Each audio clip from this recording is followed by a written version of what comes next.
this is going back to the pension. And you have said quite publicly that it's a reversal of gains that we have made in the right direction.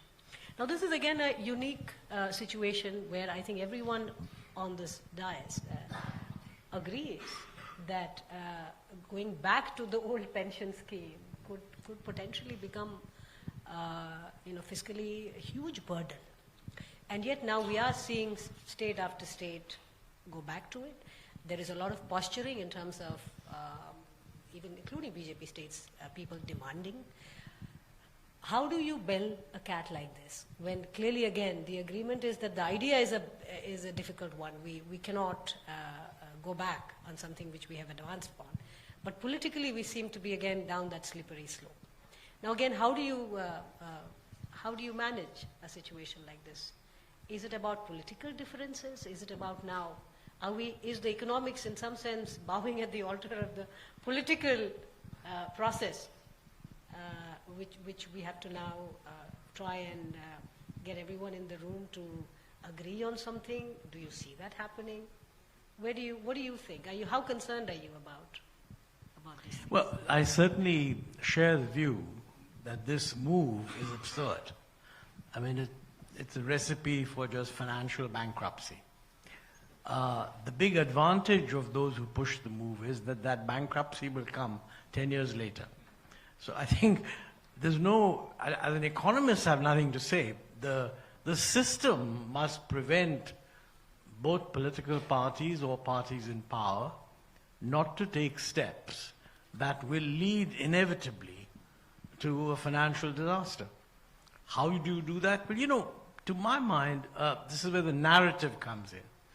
I think we need some effort so that people will explain to the public at large or whatever it is, what are the costs of this? I mean, after all, if you translate it into a simple thing that here's the government willing to give me a better pension scheme than I have, okay? Then if that's the only people who are consulted, I mean, they're going to say, well, look, I like this pension scheme. But clearly, somebody's paying for it. And so we need the narrative to focus on that. Now, somewhere in the political system, those who will bear the cost, I mean, their view has to be heard. And if the political system isn't able to do that, I have no solution. But I'm just saying that, the same thing happens in other countries also. So, we are going through a period where quite a lot of countries are doing politically irresponsible things. But then there is a correction.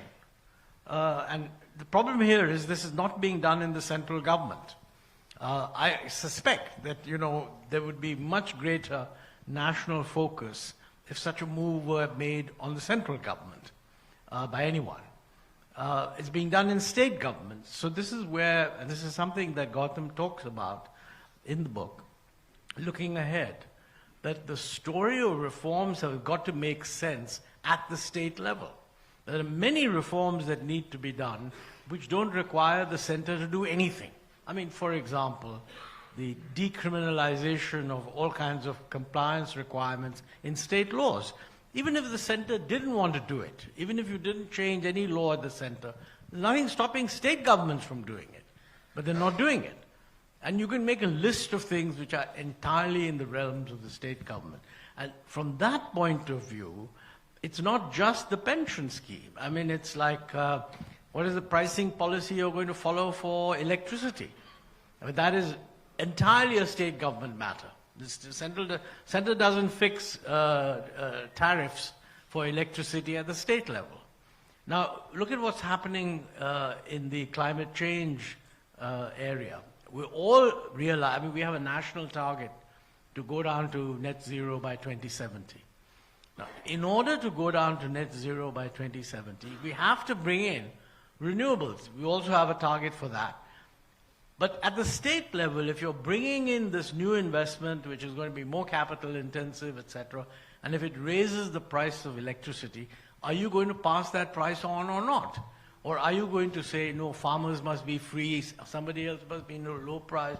I mean, you could have, that problem could arise much faster than the pension problem. But the narrative has to play out at the political level, and in newspapers, and indeed the informed public, so that people are aware that what's happening. Unless that happens, I mean, I don't see an easy solution, frankly. And yet Punjab is a case study in